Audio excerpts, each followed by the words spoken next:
Hey, welcome, Ella and Angela.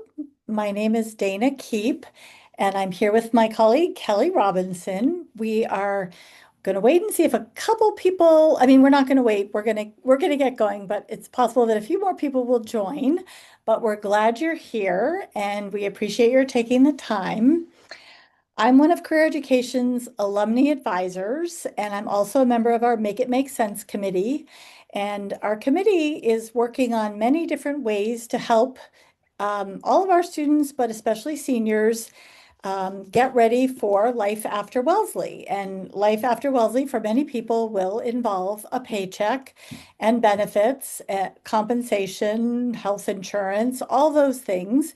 And there's no reason why most people would have had a lot of experience with it. So we are delighted today to have Kelly Robinson, the Director of Total Rewards in our own Wellesley College Human Resources Office. She has a lot of experience with benefits and compensation, and she's going to share her wisdom with us today. You are welcome to put any questions in the chat, or even with a small group, just unmute and or raise your hand or just speak up because we are happy to answer questions along the way. So anyway, thank you all for being here, and thank you, Kelly, for joining us. Sure. Great. Thank you. So as Dana said, I'm Kelly Robinson. I'm the Director of Total Rewards at Wellesley, and I've been here for just about 9 years.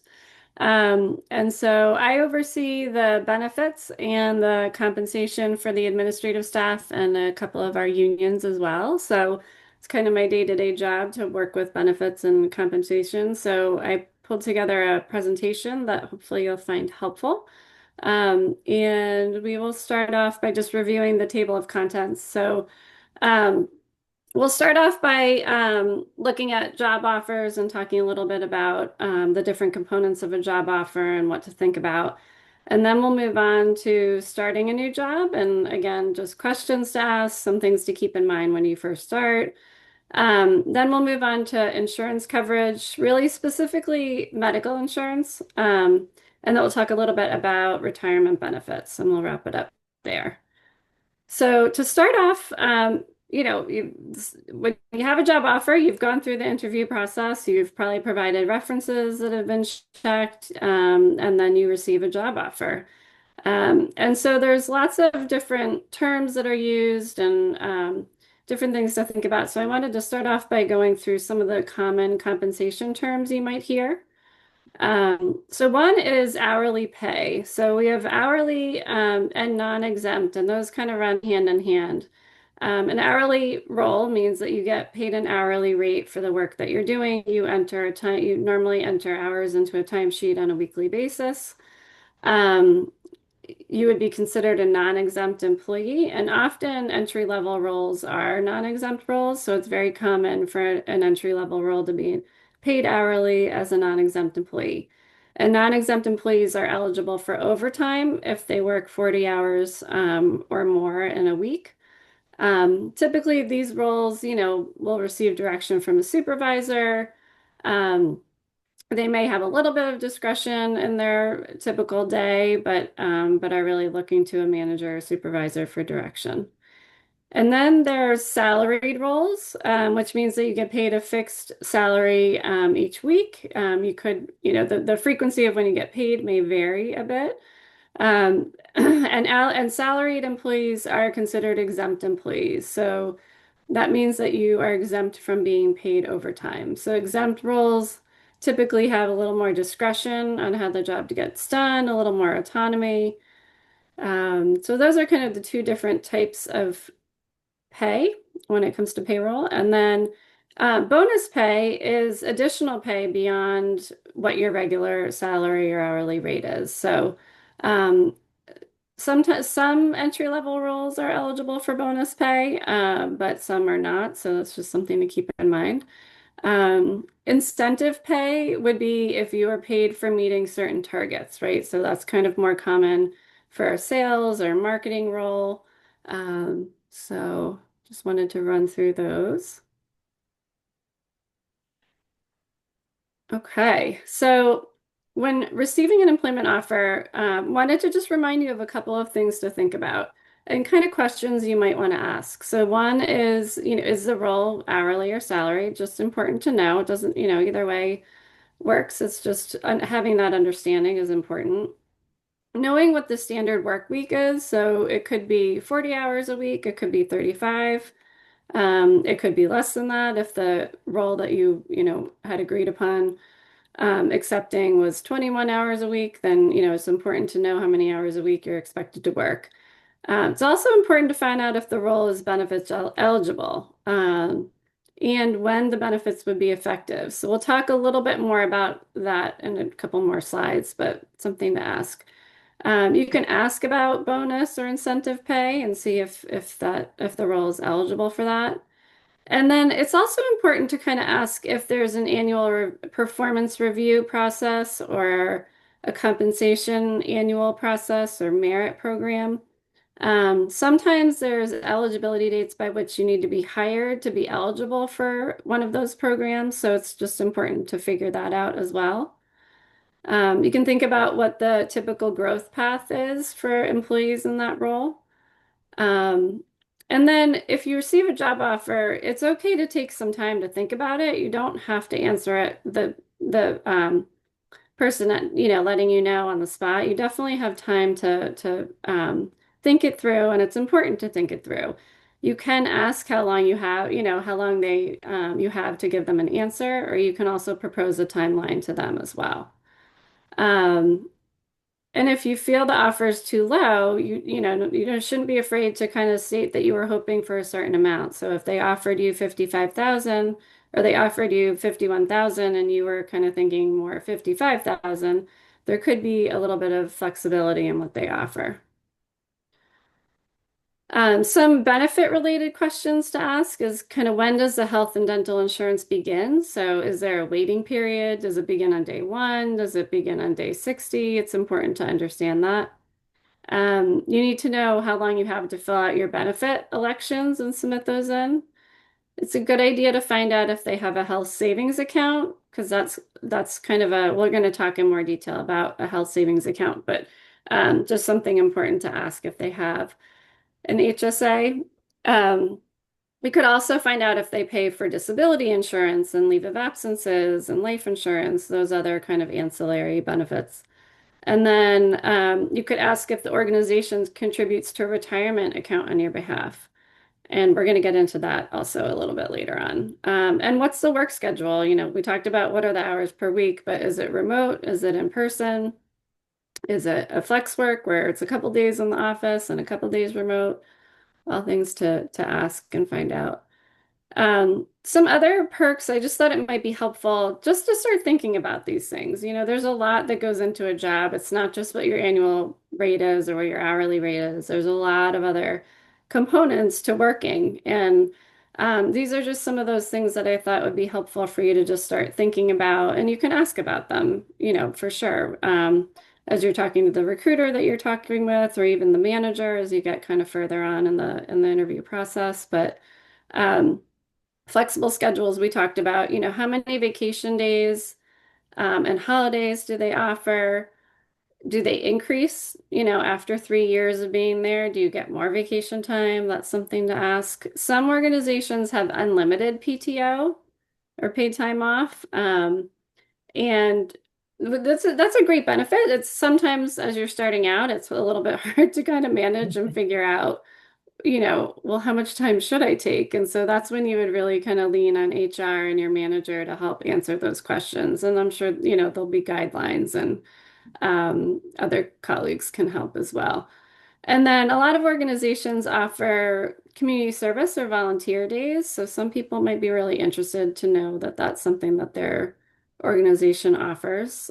And then there's convenience benefits. So some organizations do on-site or virtual workshops. They might do on-site, vision exams or teeth cleaning or flu vaccine clinics, those kinds of things. And then there's also often an employee assistance program that might have a concierge service to help you with a variety of different things to kind of balance your life outside of work. So it's important to find out about that as well. And then on the financial side, another, area to consider and to ask questions about are student loan repayment programs. So there's organizations out there that will help you to navigate the student loan payments, and they might help you to save money over time by paying those back.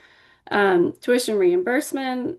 A lot of organizations offer free financial planning and budgeting. So that's important. I encourage you to take advantage of those. And then, well, again, we'll talk about the auto enrollment and the 401k a little bit later on, but it's something to also think about. Some organizations will automatically start your contributions in a 401k or a 403b. Other organizations will not start it for you. They'll tell you how to do it, but you have to take action to start contributing. So we'll talk about that in a little bit later. Okay, so here are some potential areas. Yeah, sorry, Dana, go I ahead. just have one quick question, maybe to be a little more specific, Kelly. Yep. When you say you can think about it when you get an offer, I Mhm. totally agree. It's not good to answer right at the moment, but it's usually days, not weeks. Like, what would you recommend is a reasonable? It could be over a weekend or something like Mhm. that. What do you think's reasonable in that? Yeah. No, that's a good point. I mean, I would say, if you get an offer on a Friday, probably you'd want to let them know by Monday, Hmm. Tuesday at the latest. Hmm. If you get an offer on a Wednesday, you would really probably need to let them know by Friday. Okay, So yeah, I would say a few days. great. And some of what I just talked about is also maybe info you can explore during the interview process or even researching on your own when you're looking at their website. A lot of organizations have this information out there and you can kind of, ask about it. So some of it you can find out ahead of time, some you can hold off on and find out once you receive an offer. Okay. Um, so this slide, and feel free to ask questions. So as Dina said, if you have any questions as we're going along, feel free to ask, okay? Um, but some potential areas of negotiation we have here. I think what's really important though is that you first start off by thinking about what's really important to you in your first role. It could be the base pay, it could be, how much you're getting paid, it could be the professional development opportunities. So maybe it's less about how much I'm getting paid. I know I might be getting paid a little bit less, but I've got all these opportunities to grow and develop and learn, and that might be more important to you. It could be really important to have it be a remote work, or it could be really important that you really want to be on site and you want to be working with a team and you want to be kind of hands-on in an office. So I think it's important to think about that piece before you kind of approach the job search. But once you have an offer, these are the areas that can sometimes be negotiated. They can't always be negotiated, right? So sometimes there's a role where there's not a negotiation on the salary. There's, a rate for the role and they've got 50 other people in that role. And so there's little room for kind of adjustment, but that's not always the case. So we'll talk a little bit more about that in a few minutes. But base pay, sign-on bonus is when you receive kind of a lump sum bonus payment upon hire. And so this doesn't often come up, but it's something that can be used in negotiation when you're evaluating a job offer. Sometimes it's tied to like a 90-day review. There's different ways that organizations structure that.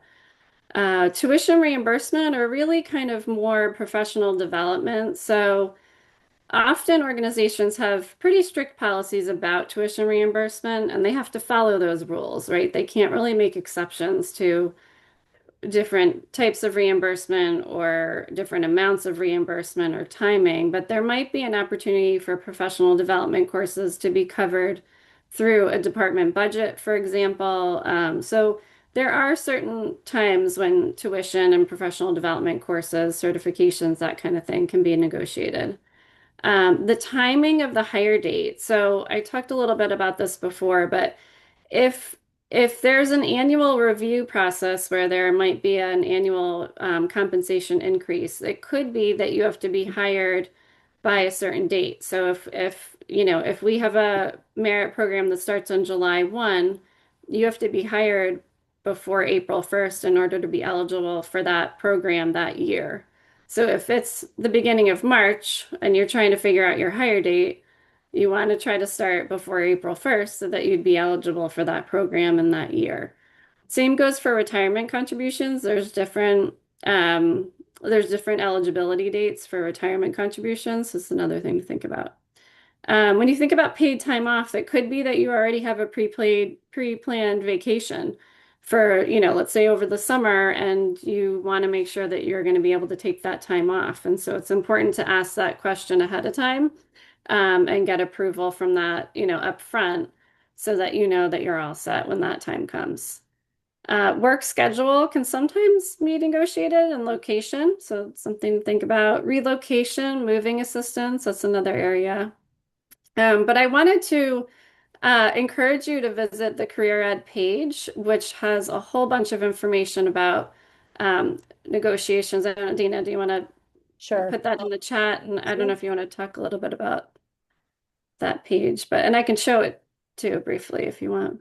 Um, I'll put the link in the chat. We do Okay, have quite a thorough discussion of negotiation and some sample language. So I think for people who haven't had to go through that process before, it's helpful to maybe have some ideas of actually what words am I going to use? And we really encourage you to practice out loud, either with an advisor at Career Ed or a friend or something like that. So, great.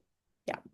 Yeah, no, it's really, really helpful. There's a lot of information there. There's some short videos to watch. It's great. So thank you. Mhm. I did put in here an example of getting a job offer.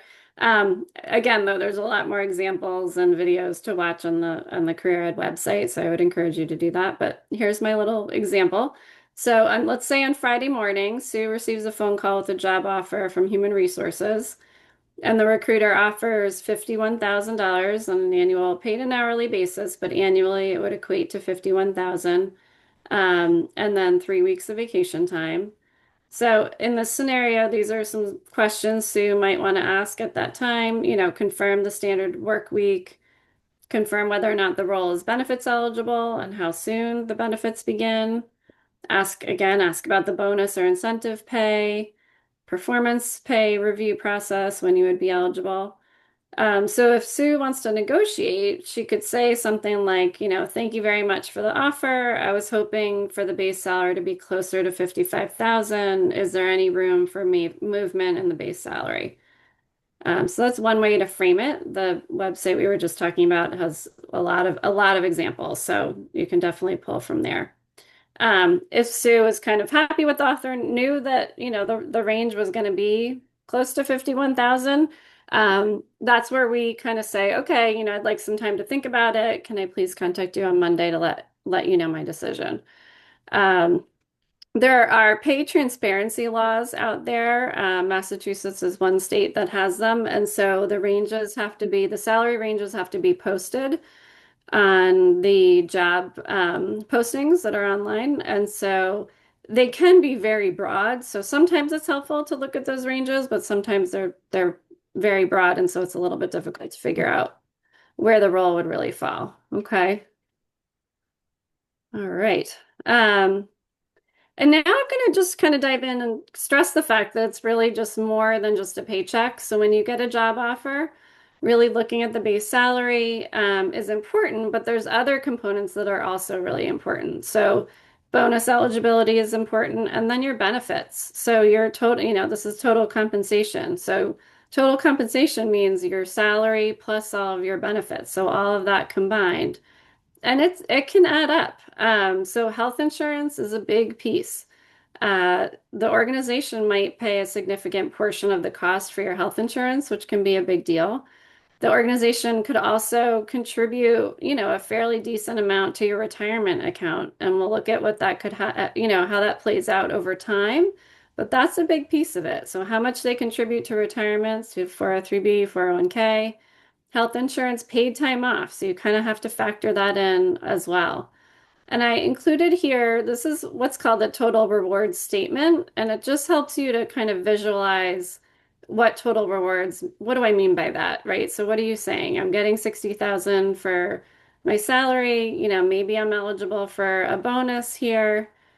But when you add up the health insurance contributions, the 401k, maybe some tuition, education information, paid time off, employee appreciation's here, but that one I don't typically see in a total reward statement, but this is an example I pulled. But you know, you're going all the way, you're almost at 80,000 when you think about all of the other components that are added in here. So it just helps to kind of pull it all together and to have a focus on the big picture when you're thinking about pay and benefits.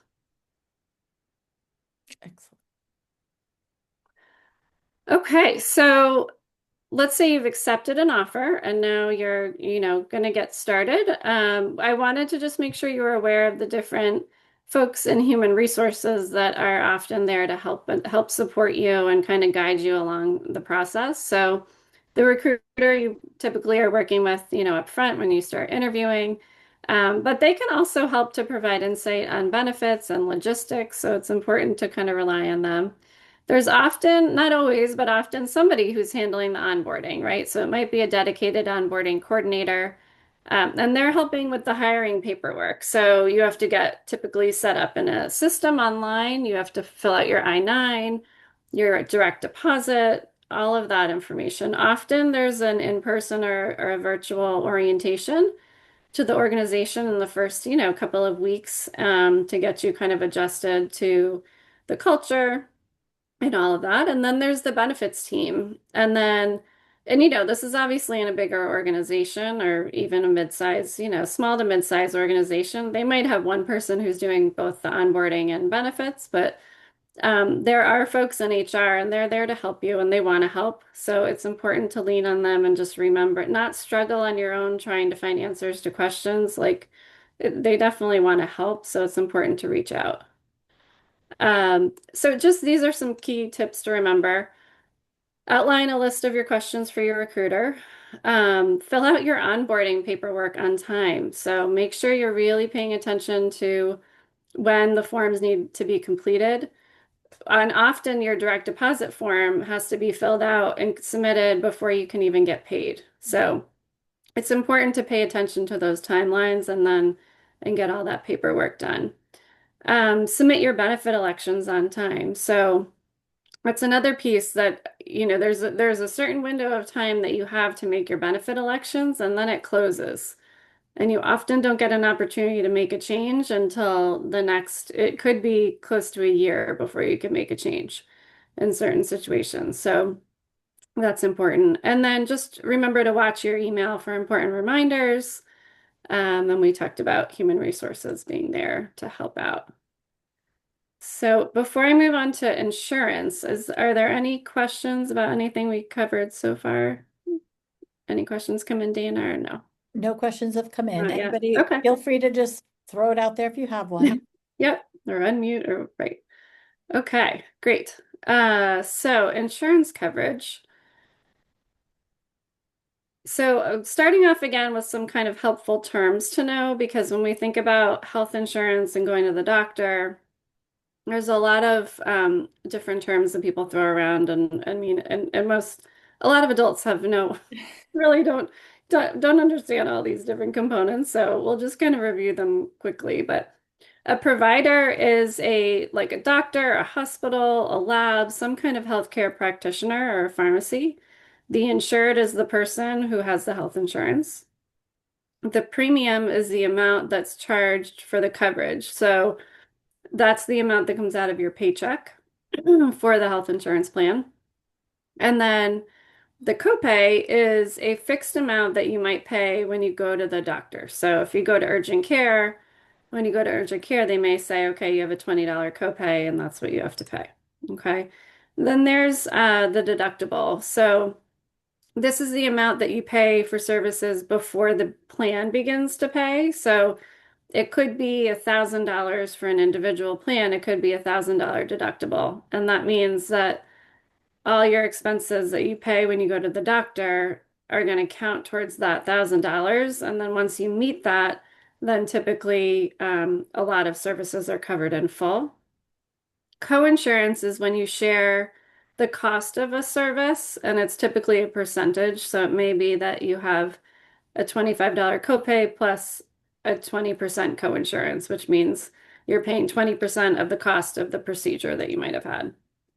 Um, the out-of-pocket maximum, so this is the most that you would have to pay for healthcare during a year. So the health plans set these, they're pretty high limits, but they do set these maximums so that you're protected if you had a really rough year and a ton of expenses. There's some limit to what you have to pay. And then it's just important to know preventative care. So checkups, like blood work that's part of a regular checkup is covered. Those are all covered. Preventative care also includes, your annual physical. So this is all under ACA. When that law was passed, they ensured that preventive care was covered at 100%. So just something to keep in mind. But there's a couple things to consider when you're thinking about health insurance, and one is dependent eligibility. So if you're under age 26, you might be able to stay on your parents' plan until you turn 26. So that could be an option. It's not an option for everybody, but that's one thing to think about. Another thing to think about is just the flexibility of choice of doctors and network. So do you have a doctor that you really like that you don't want to switch? You need to find a health insurance plan that they're part of, that they accept. If you're someone who sees a number of different specialists and you need to be flexible in where you're going, then that's something to consider. And this would be if you were selecting a new health insurance plan. The other thing to think about is, do you want to pay less per paycheck and then more when you see a doctor or fill prescriptions, or would you like to pay a little bit more per paycheck and then less when you actually use the plan? So now I'm going to run through just two different types of plans that are out there. These are probably the most common plans that you're going to see, but one is an HMO plan. And what that means is that there is kind of a network of doctors and practices that are part of the HMO network. You really need to stay in the network in order to receive coverage in the plan. There's typically not coverage for out-of-network care unless it's an emergency. Um, oftentimes an HMO is going to require you to live or work in a certain service area. So if I work in Massachusetts, but I live in New York, they may not let me be part of that HMO plan. Um, in addition, when you're in an HMO plan, your primary care physician has to provide a referral for you to see a specialist. So you can't just kind of call up a specialist on your own and get coverage that way. Your primary care has to submit that referral for you. So it's there's not deductibles, but it's a little bit more, from a network perspective, you have to just be aware of that. There's also a PPO plan. So with a PPO plan, there's more freedom to the network providers. In addition, your copay and deductibles might be lower if you choose a provider that's in the network. So there could be in-network coverage and out-of-network coverage. If you stay in network, you're going to pay less. If you go out of network, you can have coverage, but you're going to end up paying a little bit more. So Kelly, it's interesting with more people working remotely and the HMO requirement for being in the service area. I wonder if Hmm. that comes up more often than it used Yeah. to. I bet you're right. I think it does. I think it does. I mean, it's come up even at Wellesley. So Mhm. yeah. The other plans that are out there, and these are becoming really popular, so are the high deductible health plans. They're typically associated with a PPO plan, so you've got that flexibility in the provider networks. But the high deductible plans have an annual deductible that you have to meet. So remember, the deductible means that there's a certain dollar amount you have to pay out of pocket for care before the plan's going to start paying. And so we'll use the same example. Let's say you're on an individual plan and the deductible might be $1,000. So that means that if I get sick and have to go to the doctor and it's just like pink eye or something like that, it might be a $200 charge for that office visit. And so I would pay that $200 and that would then count towards my deductible. And then if I had to fill a prescription, then, I might pay $100 for my prescription. And now, okay, so now the $300 is counting towards my deductible. Once I meet that $1,000 though, if I need to go get an x-ray, I'm not going to pay anything, so there, each plan is structured a little bit differently, but that's kind of the general idea. The high deductible plans, not always, but often they're paired with a health savings account, which allows you to contribute pre-tax money to pay for qualified expenses. So if I contributed $1,000 for the year, then I can at least use pre-tax money to pay for that $300 that we were just talking about. And then some companies will contribute towards the HSA. So they might give you $1,000 and allow, or they might give you $500, let's say, and you could use that $500 towards the deductible. So just a little bit of information about how those plans work. And then we have an example. So our first example is on the HMO plan. So Zoe elects the HMO plan because she really wants to be able to plan for medical care costs. She wants to know that she might be paying a little bit more per paycheck, but when she goes to the doctor, she doesn't want a charge for $200 when she goes to the doctor, right? So let's say she goes for her annual wellness visit. There's not going to be a copay for annual visits because under ACA, they have to be covered. But let's say in July, Zoe sprains her ankle playing soccer, and when she goes to the doctor, she's going to pay a $25 copay for the office visit and probably something close to 150 for an x-ray. But if this is the same scenario we're going to look at in a second under the PPO plan, it would be a little bit different. Um, so that $175 is going to count towards Zoe's out-of-pocket maximum for that year that we talked about earlier. Okay. In the second example, Julie elects the high deductible medical plan because she wants to pay less per paycheck. Okay, so we should have so the high deductible plan is going to be less per paycheck, but this is where you're going to pay a little bit more when you actually use the plan, right? Julie saved $1,000 if any, just to use kind of in her bank account if any medical costs arise during the year, and her company contributes $1,000 to the account.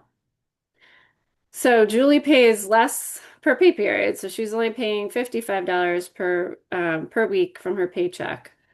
And if she goes into the doctor for the annual wellness exam, again, no copay. If she sprains her ankle and goes to the doctor, she's going to pay a $200 copay for the office visit. And these are just examples. Like this is not all office visits are $200. They range, but and then $300 for an X-ray, for example. So you can see she was paying less per pay period, but the total that she's paying now that she's using the plan is higher. So that $500 would count towards the deductible and the out-of-pocket maximum.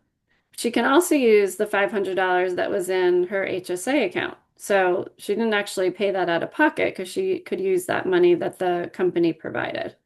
So it's just to get you thinking about how these different plans work. So that was kind of the health insurance piece of it. Um, and now we'll jump into the retirement plan. Okay. So an employer-sponsored retirement plan allows you to save for your future retirement years when you're no longer receiving pay from working. The government wants everybody to be able to save for retirement, so they've created these special tax advantage accounts. Um, there's 401ks in the private sector, and then nonprofit often have 403bs. So like Wellesley has a 403b, but if you worked for a corporation, it would probably have a 401k. And these are some helpful terms to know when it comes to retirement benefits. So one is eligibility. So every organization has a different eligibility rules and start dates. So some organizations will allow you to start contributing to a plan right away. So it might be the first of the month that you can start contributing. Others may have some kind of waiting period before you can start contributing. So it's important to find out that information. The Federal limit for this year is pretty high, so it's 24,500. It's a lot that you can save annually, so that's a pretty high percentage. The IRS looks at this every year and increases the amount every year. There are some organizations that have automatic enrollment, so this is something to be aware of because um, what it means is that some employers can automatically enroll you in the 401k or the 403b and start taking a contribution from your paycheck pre-tax. And so you want to just keep an eye out. They have to notify you. So you would definitely get a letter regarding this and you would get information about this. But there's so much information that comes through when you start a new job. It's hard to keep track of everything. And so this is something that I would definitely pay attention to. Not every organization does this, but some do. So it's just something to be aware of. And oftentimes people are grateful that they did get them started because, it was one more thing for them to remember to do. There's also auto escalation, which means that maybe after 2 years, they increase your contribution rate by a certain percentage. So just something to be aware of. You would have the opportunity to opt out of the auto enroll. It's just that you would have to actually take action to do that. Um, so let's see. Okay, and then there's different ways you can contribute to a 401k or a 403b. So one way you can contribute is on a pre-tax basis, which means your contribution comes out of your paycheck before taxes. So you postpone paying taxes on your contributions until you retire. And then when you retire, you're going to pay taxes on that amount and any earnings that you gained along the way. Another option is a Roth. And so that's when you pay post taxes to post tax dollars. So you make your contributions after taxes, which means that when you retire and take the money out, you're not taxed on that money. And all those investment earnings are also not taxed. So you pay your taxes kind of early on, get that done, and then you don't have to pay them when you take the money out. There are just rules about when you can take the money out tax free. You have to have the money in the account for 5 years and be 59 and a half years old. So there's rules regarding that. But important to know that there's different ways you can contribute to the plan. And just a couple of terms you might hear, an employer match. So this is when an employer will say, if you contribute 5%, we're going to contribute 50% of the first 5% you contribute. So they're going to match what you contribute. So if you only contribute 1%, then you're missing out on the match from the company. Um, so it's really important to find out if your organization has a match, and if it does, how much you have to contribute in order to get the most match from the college, because it's likely, going to be worth it. Vesting means kind of your ownership of the money in your account. So the money that you contribute that comes out of your own pay is always going to be 100% vested, meaning that money is yours. So if you were to leave that job, you would take all of that money with you and be able to roll it over. But there are sometimes service requirements for the employer's contributions. So let's say the employer contributes 5% into your account each year and you're there for 3 years. It could be that there's a vesting schedule that you have to actually be there for 5 years in order to pull 100% of what the organization contributed to your account. So some organizations have a vesting schedule and some do not, so it's important to ask. Loans are sometimes available under these plans. There's, a minimum and a maximum. You have to pay them back, and you pay back with interest after tax from your pay. So it's something that, you definitely want to really think through before acting on. The other thing to keep in mind is that if you leave, so if you're gonna, if you get another job and you want to leave, you often have to pay that loan back or you pay all the taxes on whatever you took. So something to kind of just be aware of. This chart just shows you this is important because the key here is the enroll sooner in your retirement plan and you'll have more growth potential. Okay, so the sooner you start contributing to a 403b or a 401k, the more it's going to grow over time. And so, sorry, I'm just moving this, but I'm going to just read a little bit from the side here. But for many, retirement can feel like a distant goal. But the sooner you start to save, the better off you could be because of compounding interest. Even if you have less to contribute now, you may end up with more in the long run just by giving it more time because your interest is going to earn interest too. Okay, so what this is saying is that let's say at age 25, you contribute $5,000 annually. And there it is, the footnote here says, you would slowly increase your contribution rate over time. Mhm. But if you start contributing at 25 and you contribute all the way through 65, you would have contributed, let's say $200,000 into the account and the earnings. This is an example, it's a projection, totally, an illustration, but it could grow to close to $800,000 because you're giving it so much time to gain interest in your 401k or 403b account. If someone waited until they were 40 to start contributing and they contributed more, right? So they started off doing 10,000, there's not as much time for it to grow, right? So in this scenario, and you can read kind of the footnotes here at the bottom, but in this scenario, they've contributed 250,000 and it's grown up to, close to 560,000. So this is the point of this is really to kind of make sure you understand that the sooner you enroll, the longer you have for the money to grow over time. Okay.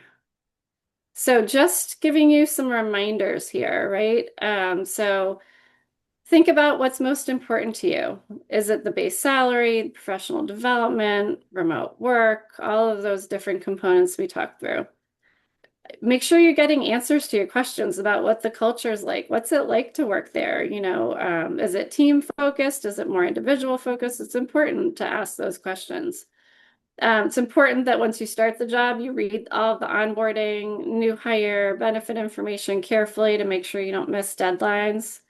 And then just a reminder that the human resources team and your manager are there to help you navigate. So it's an exciting time. It's a little overwhelming sometimes when you first start, just to kind of juggle everything. But hopefully these reminders and these tips will be helpful. What So yeah. questions have popped up in your minds?